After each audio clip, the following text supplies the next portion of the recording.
Let's bring Adam Schefter in here. Adam, interesting there from Lynch. What more can you tell us about Trey Lance and the quarterback situation in San Francisco? Oh, Laura, we have breaking news right now. Breaking news. Aaron Rodgers officially is being traded to the New York Jets.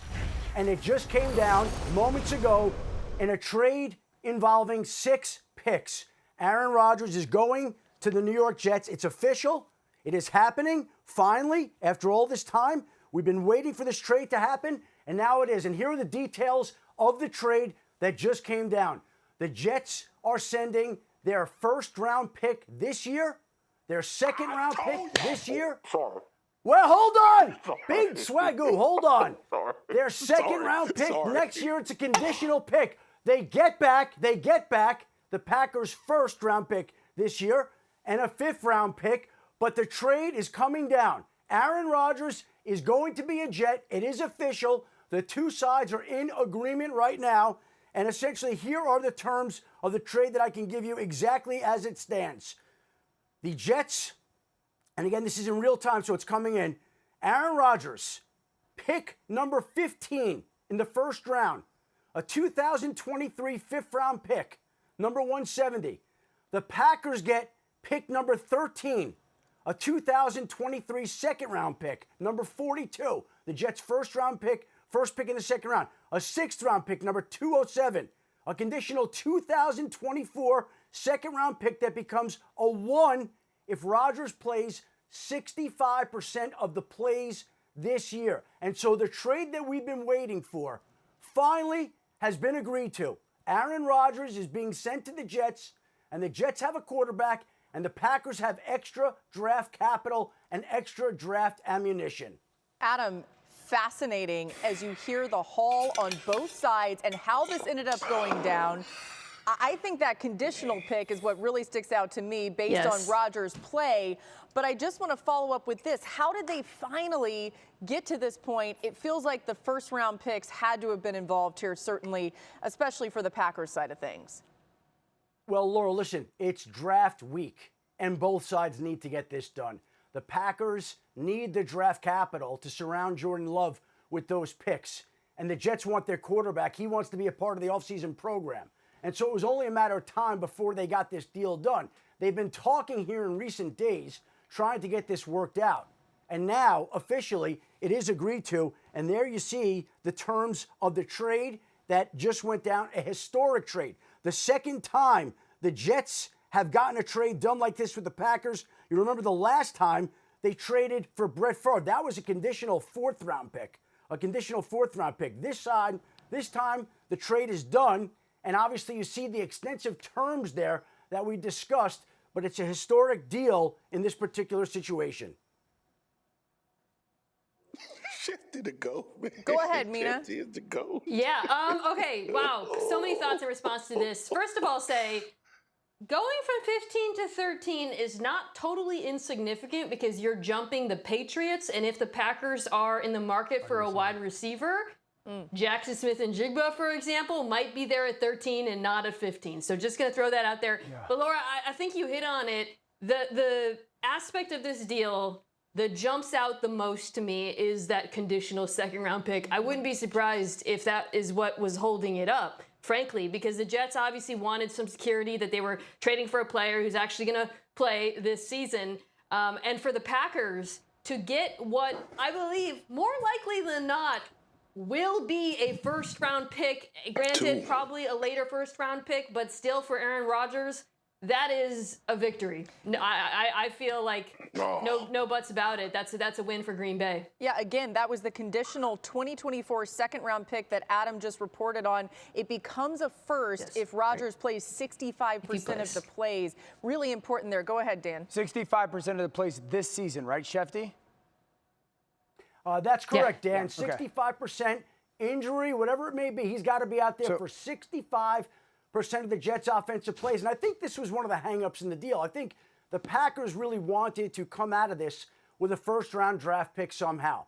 And this is the closest that the Jets were willing to go by providing a conditional second-round pick next year that could become a 1 if Rodgers plays 65% of the plays. Yeah, so that's the situation. Yep. Schefter, as always, the best in the business. Tremendous. Jets are Super Bowl contenders. That remains in place. I think the two things that stand out, so he could potentially be traded for 2 number 1 picks and the number 2 pick. That is a massive cost for the Jets that had to do it. I do like the fact that they have a first-round pick, though. Mina, your point about going to 13 in front of New England is great, but I still think the Jets can get the offensive tackle they want at 15. I still think that there's going to be, so like we had all thought they would take one at 13. They still should be able to get the quarterback they wanted and needed in Rodgers, and also should be able to get one of the first-round offensive tackles that Group of 5 kind of has the opportunity to have. The 13th overall pick this year, the number 42 pick in the second round. They get a 6th-round pick this year and a conditional 2nd-round pick next year that becomes a first if Rodgers plays 65% of the plays. It is done. Aaron Rodgers is being traded to the Jets. These two sides have haggled over this deal for 6 weeks, going back and forth, trying to come up with some sort of compensation package that would work for both teams.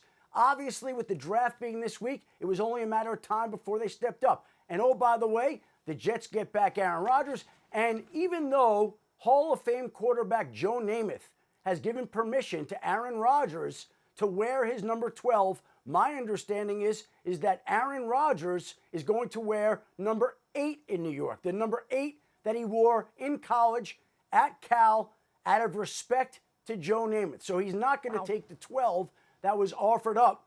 So he's going to lose that number 12, and instead go with number 8 and wear number 8 with the New York Jets. Okay, I see what you did there. He wanted you to lose his number, actually, Adam. Marcus, go ahead. We haven't heard from you yet on this breaking news from Adam Schefter that the trade has been finalized. Aaron Rodgers is a Jet. This is a fine job of GMing by Brian Gutekunst, and I know he's taken a lot of scrutiny throughout this entire process of seeing Aaron Rodgers and deciding if he was going to come back. But for both teams in particular, one, they both win because they address the enormous needs that they have. But to get back to what Mina brought up and Dan, to get 2 first-round picks, the 65%, obviously that's boring. No injury. If he's not injured, he's going to play 65% of the snaps. Right. But you get 2 1s and the 2. They also got that 2nd-round pick this year. And we've been talking about Green Bay and the positioning that they needed to be in order to build around Jordan Love.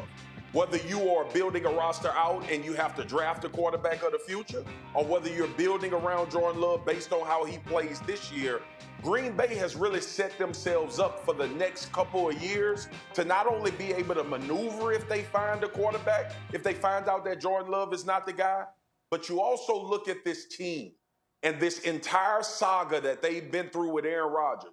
And for anyone at the beginning of this to come out to this point that we're at now, where both sides get what they want, and Green Bay is sitting there with a haul of draft picks and the opportunity to improve their team, Aaron Rodgers gets what he wants after everything we watched transpired. This is a phenomenal job of business by the NFL and 2 general managers, Joe Douglas as well, with not relenting on having a first-round pick, but having it just 2 picks later. Phenomenal GMing on both of these franchises' part. A reminder that it's been just over a month, a little bit more than that ago, that Aaron Rodgers on the Pat McAfee show made it known that he wanted to be a New York Jet. As Adam told us, 6 weeks of time between these 2 teams trying to get this whole thing worked out. I do want to point out that we still expect the Packers to speak at 4:30 Eastern. That's in 3 or so minutes. So if that happens, we'll bring that to you live as soon as we can get it, and we'll see exactly what they say. Of course, they've got some good news, I think, on both sides to report here. Certainly, we'll let you know as soon as we hear from the Jets as well. Again, the breaking news here that Aaron Rodgers has become officially a New York Jet. I would like to get everyone's take right now on the Jets' Super Bowl chances. And the reason why I'm saying that, it sounds maybe extreme, but they don't do this unless they think they're winning the Super Bowl. Mina, what do you say to that? Oh yeah, I think they're absolutely Super Bowl contenders, assuming, of course, that Rodgers can continue to play at a high level. But when you look at this roster on both sides of the ball, they're so complete. Really, part of the reason why we've been harping on offensive tackle for them in the draft is because they don't really have other glaring needs. They could add at pass catcher, certainly, maybe safety. But to me, protecting Aaron Rodgers becomes job number 1, job number 2, job number 3. So if they're able to get a first-round talent with now pick 15 of right tackle, depending on how things shake out with Dwayne Brown and Mekhi Becton, I think that's the way to go. And if they can do that, there's no reason why this team can't go far in the AFC. Yeah, there's a class in the AFC. It's Kansas City, it's Cincinnati, and it's Buffalo. The Jets are now in that class. Miami's going to be right there as well. But with this defense that's still young, I believe they re-signed Connor McGovern at center as well today. So this is an offensive line that should be a pretty darn good unit. With Aaron Rodgers and Schefter, if you're still with us, confirm to me. I think you said he wants to be a part of the offseason program as well, so they're expecting his attendance. Yeah. Oh, yeah. That is enormous. Yeah,